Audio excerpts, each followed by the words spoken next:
నమస్తే. తెలంగాణ రాష్ట్రంలో రాజకీయ సమీకరణాలు మారుతూ వస్తున్నాయి. పార్లమెంట్ ఎలక్షన్స్ సమీపిస్తున్న వేళ సిట్టింగ్ ఎంపీలు సైతం బీజేపీ పార్టీ వైపు, అటు కాంగ్రెస్ పార్టీ వైపు బీఆర్ఎస్ నుంచి పోవడం అయితే కలవర పెడుతున్నటువంటి పరిస్థితి. మనతో పాటుగా మాట్లాడడానికి దూదిమెట్ల బాలరాజు యాదవ్ ఉన్నారు.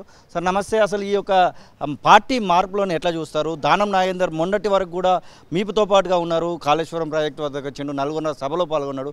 నిన్నటికి నిన్న మళ్ళీ రేవంత్ రెడ్డి దీపదాస్ మున్షి సమక్షంలో కాంగ్రెస్ పార్టీలో జాయిన్ అయినటువంటి పరిస్థితి. ముందుగా శ్రీనివాస్ గారు, పోయేదంతా మన మంచికే, ఉండేదంతా మన మంచికే అనేటువంటి అర్థం చేసుకోవాలి.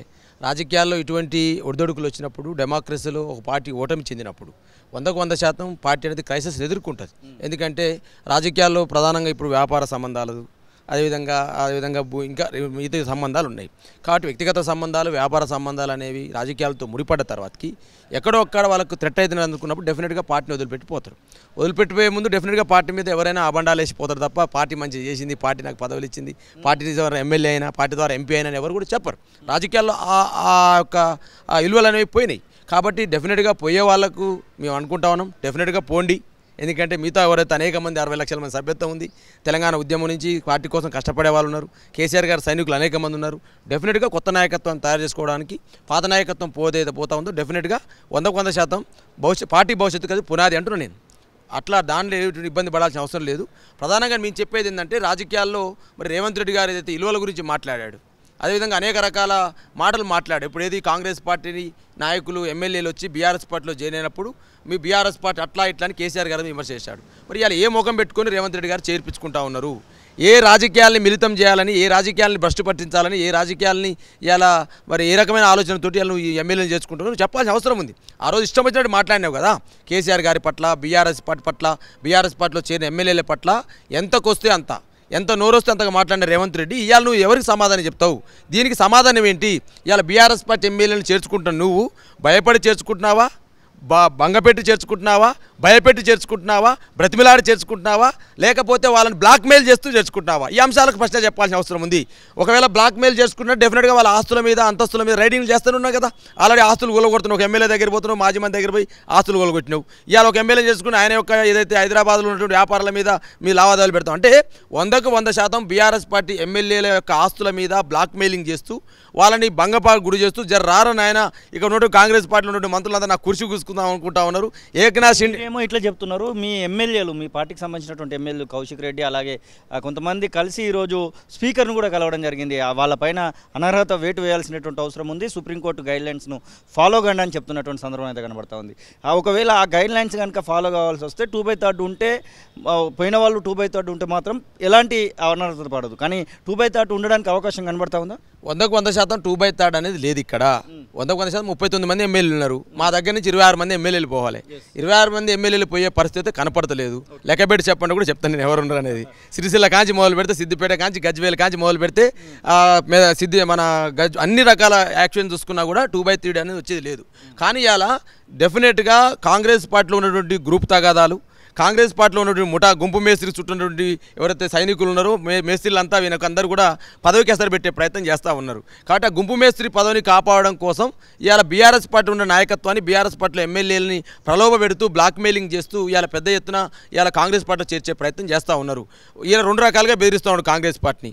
ఒకటి, నా ముఖ్యమంత్రి పదవి ఉండిస్తారా, ఉండిరా, లేకపోతే నేనే ఏకనాథ్ షిండే కాంగ్రెస్ పార్టీ నుంచి ఒక 30 మంది ఎమ్మెల్యేలు తీసుకుపోయి నేనే బీజేపీలో చేరుస్తానని చెప్పేసి ఒకవైపు రేవంత్ రెడ్డి చెప్తా ఉన్నాడు. ఒకవైపు Malkajgiri MP seat sitting seat, Malkajgiri MP seat గెలిచే పరిస్థితి లేదు. కాబట్టి ఏం చేయాలి? సిట్టింగ్ ఏదైతే సిటీలో ఉన్నటువంటి బీఆర్ఎస్ ఎమ్మెల్యేలను ప్రలోభ పెడుతూ వాళ్ళు బ్లాక్మెయిల్ చేస్తూ, ఆఖరికి బ్లాక్మెయిల్ చేసినా ప్రలోభ పెట్టి వినకపోతే బతిలాడుకుంటూ, అరే బిడ్డాన్ని MP seat, sitting MP seat Malkajgiri గెలిచే పరిస్థితి లేదు, మీరు అందరూ కూడా నాకు ఇంటర్నల్గా సహకరించాలని ఇండైరెక్ట్గా బీఆర్ఎస్ పార్టీ ఎమ్మెల్యేలను ప్రలోభ పెడుతున్నట్టు నాకు ఇలా వార్తలు వచ్చినాయి.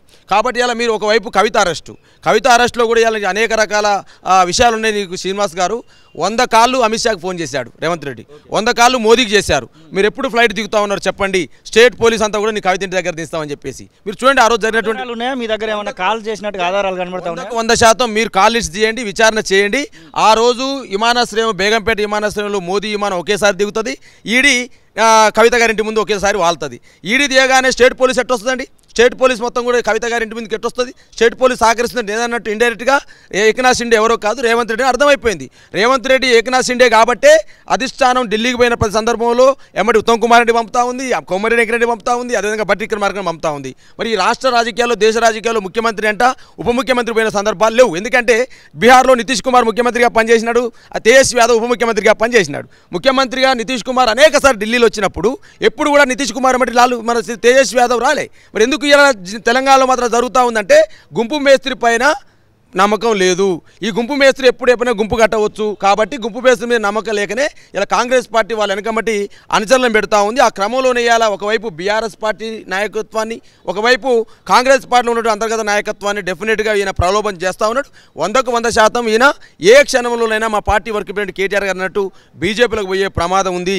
ఏకనాథ్ షిండే గారు రేవంత్ రెడ్డి తయారయ్యే అవకాశం ఉంది. కాబట్టి ఆ క్రమంలోనే ఇవాళ ఒకవైపు ఏకనాథ్ షిండే అయితే ఏకనాథ్ షిండే అయితే, లేకపోతే బీఆర్ఎస్ పార్టీ ఎమ్మెల్యేలను బలహీనపరుస్తూ ఈయనకు ఒక వ్యాధి ఉంది. ఏం వ్యాధి అంటే కేసీఆర్ గారిని ఇబ్బంది పెట్టాలి, కేసీఆర్ గారి ప్రభను తగ్గించాలి, కేసీఆర్ గారు తెలంగాణకి ఏం చేయలేడు, కేసీఆర్ గారు అవినీతి పైన అనే ఒక వ్యాధి ఉన్నది. ఈయనకి ఏం వ్యాధి అంటే కేసీఆర్ గారిని అబాస్ పాలు చేయాలనే వ్యాధి ఉంది. ఈయన పోయినా ఒక్కడే రేవంత్ రెడ్డి ఒకటే నేనే మోనార్కుని నేనే పెద్ద అనుకుంటాడు. పిట్ట కొంచెం కూతగానం, ఇది పిట్ట మాత్రం కొంచెం ఉంది కానీ కూత మాత్రం పెద్ద కూస్తుంది. ఇది ఆ కూత ఏంటంటే కేసీఆర్ మీద కూస్తే పెద్ద లీడర్ అయితే అనుకుంటాడు. కాబట్టి రేవంత్ రెడ్డికి ఇలా మేము చెప్పేది ఏంటంటే, అరే బిడ్డ నువ్వు ఎంతమందినైనా చేర్చుకో, నువ్వు ఎంతమందినైనా బీఆర్ఎస్ పార్టీ తీసుకపో, డెఫినెట్గా ఫినిక్స్ పక్షిలాగా బూడిద నుంచి ఫినిక్స్ పక్షి ఎట్లయితే సూర్యుని వైపు ప్రయాణిస్తుందో కేసీఆర్ నాయకత్వంలో మళ్ళీ బీఆర్ఎస్ పార్టీ తెలంగాణలో అధికారంలో రావడం కోసం అధికారంలో పార్టీ నుంచి కొంతమంది బయటకు వెళ్తున్నప్పటికి కూడా బీఎస్పీ పార్టీకి రాజీనామా చేసి మరి ప్రవీణ్ కుమార్ మాజీ ఐపీఎస్ మీ పార్టీలో కొద్దిసేపట్లో జాయిన్ కాబోతున్నటువంటి సందర్భం అయితే కనబడుతుంది. ఈ జాయినింగ్ ఎట్లా చూస్తారు? ఇప్పుడు శ్రీనివాస్ గారు బీఆర్ఎస్ పార్టీ బలహీనమైందని అంటున్నారు, బీఆర్ఎస్ పార్టీకి అభ్యర్థులు లేదని మాట్లాడుతూ ఉన్నారు. ఇలా బీఆర్ఎస్ పార్టీ అభ్యర్థులు కాంగ్రెస్ పార్టీలోకి పోతే అభ్యర్థులు అవుతా ఉన్నారు, బీఆర్ఎస్ పార్టీ ఎంపీలు బీజేపీలోకి పోతే ఎంపీలు అవుతా ఉన్నారు. మరి ఎవరు బలంగా ఉన్నట్టు, ఎవరు బలహీనంగా ఉన్నట్టు? 100% బీఆర్ఎస్ పార్టీ బలంగా ఉంది కాబట్టి బీఆర్ఎస్ పార్టీ ఎంపీలుగా పోయినటువంటి పసునూరు దయాకర్ కాంగ్రెస్ పార్టీలో ఎంపీ అవుతాడు, బీఆర్ఎస్ పార్టీ నుంచి పోయినటువంటి రాజేంద్ర రెడ్డి ఎంపీ అవుతాడు కాంగ్రెస్ పార్టీలో, వెంకటేష్ నేత ఎంపీ అవుతారు అక్కడ. మరి ఇక్కడ బీజేపీలో కూడా మా నుంచి పోయినటువంటి రాములు గారు ఎంపీ అవుతాడు, మా నుంచి పోయినటువంటి అనేక మంది నేతలు, ఎగ్జాంపుల్ చూసుకుంటే బీబీ పాటిల్ ఇక్కడ ఎంపీ అవుతాడు, అదేవిధంగా అనేక మంది మా దాంట్లో పోయిన వాళ్ళందరూ కూడా ఎంపీలు అవుతా ఉన్నారు. అంటే ఎవరు బలంగా ఉన్నట్టు? బీఆర్ఎస్ పార్టీ తెలంగాణలో బలంగా ఉంది కాబట్టి ఇలా మా నుంచి తీసుకున్నటువంటి అభ్యర్థులను ఇలా ఎంపీలుగా తయారు చేసుకుంటా ఉన్నారు. నేను ఇలా మీ టీవీ ద్వారా క్వశ్చన్ చేస్తా ఉన్నా, 125 సంవత్సరాల చరిత్ర కాంగ్రెస్ పార్టీ అంటారు, కనీసం అభ్యర్థులు తయారు చేసుకోరు ఎంపీ అభ్యర్థులు. ఇలా 30-40 సంవత్సరాల చరిత్ర భారతీయ జనతా పార్టీ అంటారు, కనీసం అభ్యర్థులు చేసుకోలేరా మీరు? ఇలా మోదీ అవ్వా నడుస్తూ ఉంది, బీజేపీ అవ్వా నడుస్తుందని మాట్లాడుతూ ఉన్నారు కదా, మరి అవ్వా నడిచే బీజేపీకి అభ్యర్థులు లేరా? ఇలా అధికారం మేము ఉన్నాం, రేపు 13 సీట్లు 10 సీట్లు వస్తుందని చెప్తా ఉన్నారు, మరి అవ్వా నడిచే కాంగ్రెస్కి అభ్యర్థులు లేరా ఇక్కడ తెలంగాణలో? కాబట్టి ఇలా కాంగ్రెస్ పార్టీ భారతీయ జనతా పార్టీ వీక్గా ఉంది. కేసీఆర్ నాయకత్వంలో బీఆర్ఎస్ పార్టీ బలంగా ఉన్నప్పటికీ కేసీఆర్ గారిని దెబ్బతీయాలి. కాంగ్రెస్కి బీజేపీకి ఒకటే లక్ష్యం, ఇలా కేసీఆర్ గారిని దెబ్బతీస్తే రేపు మన ఇద్దరం కూడా ములాఖత్ అయ్యి రేపు అవసరం ఉంటే నేను బీజేపీలోకి వస్తుందని చెప్పేసి రేవంత్ రెడ్డి ఇంటర్నల్గా భువనగిరి ఎంపీ పార్లమెంటుకు సంబంధించి ఇంకా సీట్ అయితే ప్రకటించలేదు ఎవరు అని చెప్పేసి ఇంకా సందిగ్ధత మాత్రం కొనసాగుతుంది. మీరు కూడా ఆశావాగా కొనసాగుతున్నారు, ఎట్లా ఉండబోతుంది అనుకుంటున్నారు? మీ పేరు వస్తే ఎట్లాంటి ప్రణాళిక ఉంటుంది? ఇప్పటికే అక్కడ బూర నరసయ్య గౌడ్ని అయితే ప్రకటించినటువంటి పరిస్థితి బీజేపీ నుంచి. ఇలా మీ టీవీ ద్వారా మేము అధిష్టానం కేసీఆర్ గారికి అనేక సార్లు ఇప్పుడు కూడా చెప్తా ఉన్నాను, కేసీఆర్ గారికి నేను మందిరం మసీద్ చర్చి ఓపెనింగ్ సెక్రటరీ ఎప్పుడు జరిగిందో ముఖ్యమంత్రిగా ఉన్న కేసీఆర్ గారికి, సార్ నాకు భువనగిరిలో అవకాశం ఇవ్వండి, అది బలైన వర్గాల ఓట్ బ్యాంక్ ఎక్కువ ప్రాంతం, అది సుమారు 12 లక్షల ఓట్ బ్యాంక్ ఉంటే అక్కడ సుమారుగా 9 లక్షల ఓట్లు బీసీల ఓట్లున్నవి, అందులో గొల్లకుర్మల సంబంధించి 2,75,000 ఓట్లున్నవి. నేను బీసీలో గొల్లకుర్మ సామాజిక చెందిన వాడిని, ఉద్యమ నేపథ్యం ఉన్నది, జైలుకు పోయాను, అదేవిధంగా యూనివర్సిటీ నేపథ్యం ఉన్నది, అదేవిధంగా అనేక రకాల ఉద్యమంలో కేసీఆర్ సైనికుల్లాగా మీతోని 16 సంవత్సరాలు ర్యాలీ చేస్తూ ఉన్నాను. ఒక మాజీ కార్పొరేషన్ చైర్మన్గా మీరు అవకాశం ఇచ్చినారు. అదేవిధంగా నా భార్య మాదిగ సామాజిక వర్గం చెందింది కాబట్టి ఒకవైపు మాదిగలు, ఒకవైపు బీసీలు, అదేవిధంగా గొల్లకుర్మలందరూ కూడా ఉద్యమ నేపథ్యం కాబట్టి, అదేవిధంగా గతంలో వామపక్ష విద్యార్థి సంఘాల్లో పనిచేసినా కాబట్టి ఒకవైపు వామపక్ష విద్యార్థి నేపథ్యం అనేది ఒక ప్లస్ పాయింట్గా మారుతుంది. నా భార్య మాదిగ సామాజిక వర్గం 2వ ప్లస్గా మారుతుంది. ఒకటి బీసీలలో గొల్లకుర్మ సామాజిక వర్గం 3వ ప్లస్గా మారుతుంది. అదేవిధంగా ఈ రకంగా విద్యార్థి నాయకుడిగా, యువకుడిగా, డాక్టరేట్గా, కేసీఆర్ సైనికుడిగా అనేక సంవత్సరాలు పార్టీ నమ్ముకున్న వ్యక్తిగా ఖచ్చితంగా నాకు అవకాశం ఇస్తే డెఫినెట్గా భువనగిరి పార్లమెంట్లో గెలవడానికి అవకాశం అని చెప్పేసి మా అధినేత కేసీఆర్ గారికి, మా పార్టీ వర్గం కేటీఆర్ గారికి, మా పార్టీలో ఉన్న కీలక నేతలందరూ కూడా నేను నా యొక్క గెలుపుకు ఉన్న అవకాశాలేంటి నా సానుకూతలు చెప్పడం జరిగింది.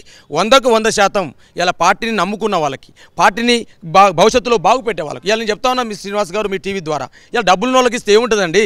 డబ్బులున్న వాళ్ళని క్యాండిడేట్ చేస్తే గెలిస్తేనేమో అమ్ముడు పోతాడు, ఓడిపోతే ఇంట్లో పంతాడు. కానీ దూదిమెట్ట బాలయ్య యాదవ్ కేసీఆర్ సైనికుడు ఓడిపోయినా గెలిచినా ప్రజల్లో ఉంటాడు. కేసీఆర్ సైనికుడిగా కేసీఆర్ గారి కోసం, కేసీఆర్ గారు పెట్టినటువంటి బీఆర్ఎస్ పార్టీ కోసం, తెలంగాణ ప్రజల కోసం పనిచేసే గుండె కాబట్టి 150 రోజులు జైల్లో ఉన్న నేను, 150 కేసులు పెట్టించుకున్నా, 50 రోజులు జైల్లో ఉన్న నేను, అనేక రకాల దెబ్బలు తిన్నాం, కేసీఆర్ వెనకాల నడిచినాం అనేక క్రైసిస్లకు కూడా. కాబట్టి మాలాంటి వాళ్ళకి అవకాశం దొరికితే బాగుంటుంది అనేది ఇలా ప్రజల యొక్క వాయిస్. శ్రీనివాస్ గారు, ఇలా నేను ఊర్లలోకి వెళ్ళినప్పుడు కానీ యువత విషయంలో, రైతాంగం విషయంలో, మహిళల విషయంలో, ఉద్యమకారుల విషయంలో, పార్టీ విషయంలో మీలాంటి వాళ్ళకి అవకాశం రావాలని కోరుకుంటా ఉన్నారు.